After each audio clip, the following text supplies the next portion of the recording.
Welcome to the very first video on this channel, where we'll be taking a look at some of the craziest and funniest stories on social media. Today, we've got some stories from Reddit of incredibly stupid tech support requests. In our first one, a caller can't seem to figure out why their computer won't recognize their scanner. Short one, but definitely one of the most dumbfounding requests I've ever had.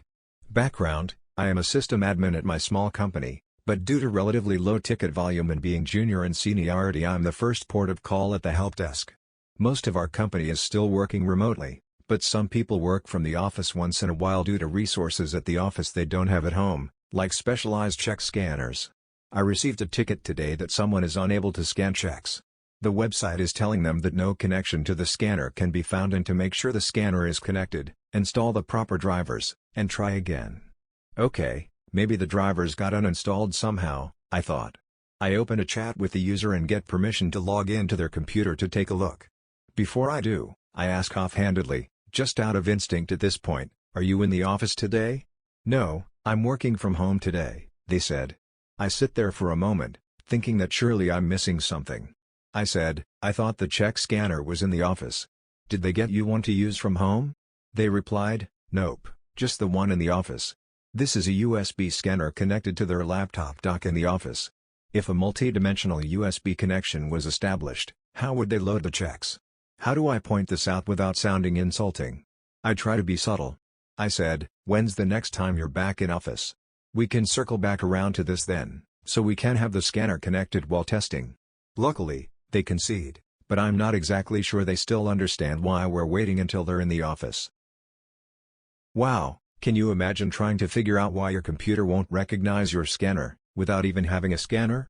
Now imagine you've spent so long trying to figure out why it doesn't work, that you actually call tech support about your non-existent scanner.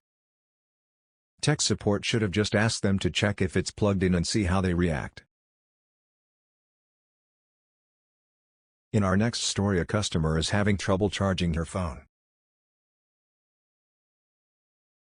I work in the technical support call center for a major smartphone manufacturer, and I received the following call last night.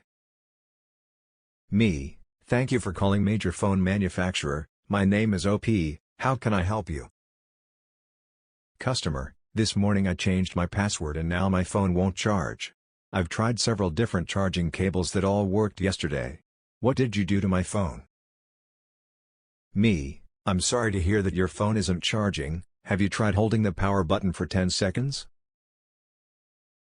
Customer: "Yes, and it won't turn on. It's completely dead. What did you do to it?" Me: "I assure you I didn't do anything to your phone. I am sorry that this happened. I'd be happy to set up service for you to have the phone repaired."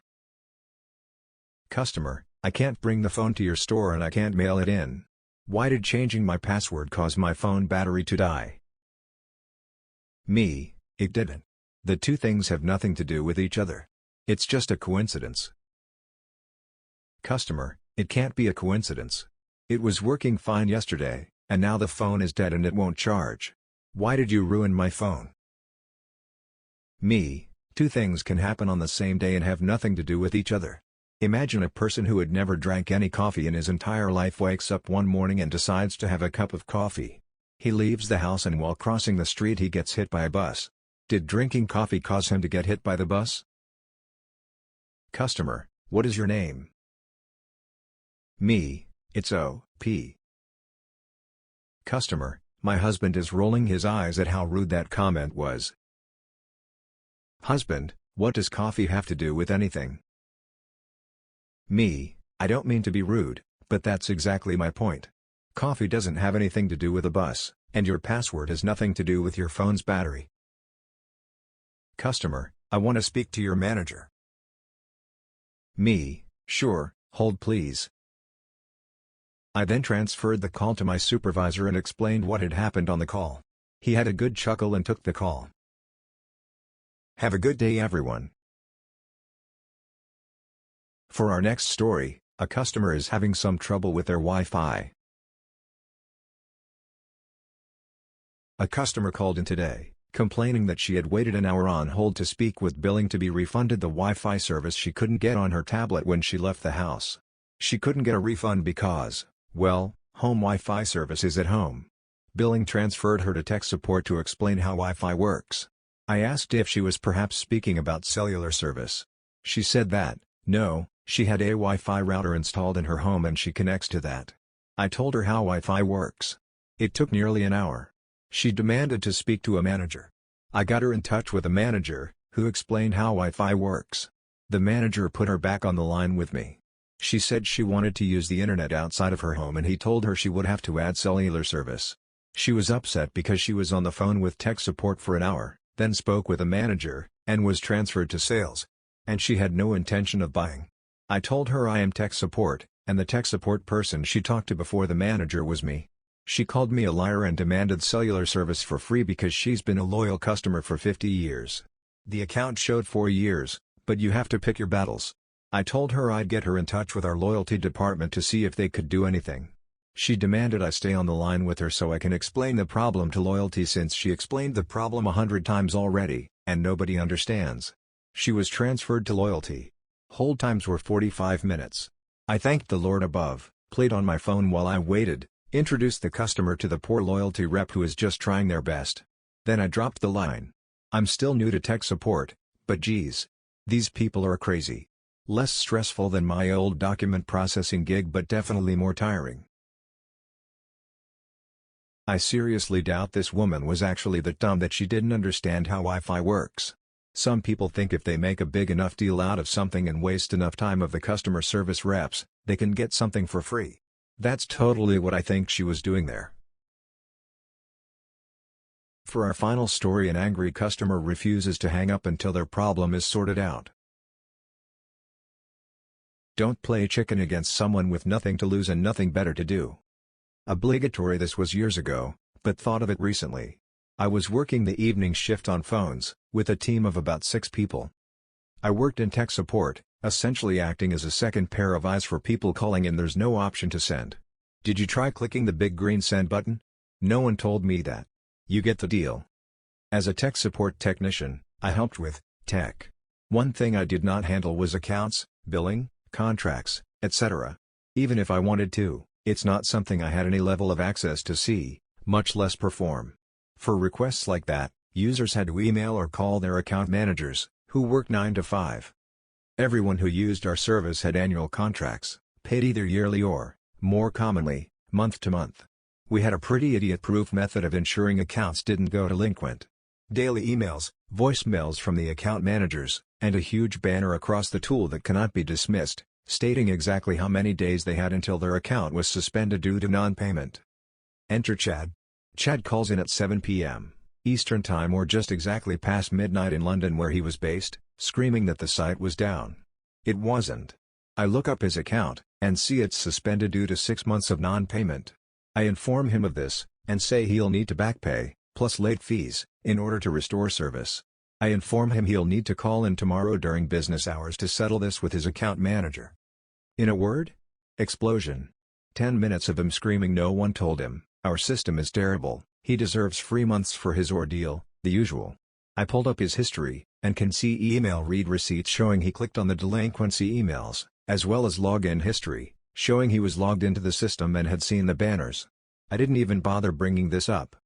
Chad doesn't accept the answer that no one is in the building except me and 6 others, and demands I reset the system, which I cannot do. Then he demands I call the account manager's personal phone number, which I do not have, to wake them up to process it. He hangs up and calls back, but I grabbed him out of the queue so no one else had to deal with him. At this point, Chad states he will not get off the call until this is resolved. Admittedly, Chad had me a bit here, since we are under no circumstances allowed to hang up calls unless they threaten violence or legal action, which he had not done. It was also 8 p.m. at that point, and I needed to make the last train home, so I did the only thing I could think of, and transferred him to my cell phone, hiding the number. I packed up, walked out of the building, and walked across to the train. When he heard the noise he asked what was happening, so I just replied, I know you've said you're not ending the call, and I know I've told you the solution, which is to call your account manager when the business opens. I need to start heading home, so I figured we can multitask and go over these options as many more times as you need to understand while I head home. Now, which part would you like to go over again? How long until an account is suspended? I think I broke him. I got a solid 30 seconds of silence, followed by screaming that he understood it but didn't accept it blah blah blah. So, I started my hour-long commute home with this guy. The train was super loud so I had to keep asking him to repeat himself, and sometimes I did it for fun. Conversation went like, "Sorry, the train is super loud, can you repeat? Are you asking me why I don't know a stranger's cell number again? Well, your account manager is not someone I know, I'm not friends with them. You have their email to contact them yourself." I was super peppy the whole time, talking to them like I was explaining shapes to a toddler. He finally lost it halfway through, said he was suing me personally, and I got to hang up. I was fully expecting an office trip the next day, but strangely nothing happened. The account was moved to expired 3 months later and all his data was deleted. Last I heard it had gone to a UK collections agency. Wow, what a genius. Even after being told the rep didn't have the phone number he needed, he still stayed on the line demanding it. What did he expect them to do? Break into HR computers like it's mission impossible to get someone's number, call them at home, and demand they come into the office after hours to turn back on this delinquent's account? Even if they did, the deadbeat would just demand free service because I waited forever for you to fix this. You should turn my account back on for free. I'm glad to hear his account got terminated. Okay, that's it for our first video. Please like the video if you enjoyed the content, subscribe if you want to see more, and drop a comment letting us know what subreddits or social media sites you want this channel to cover. Thanks for watching.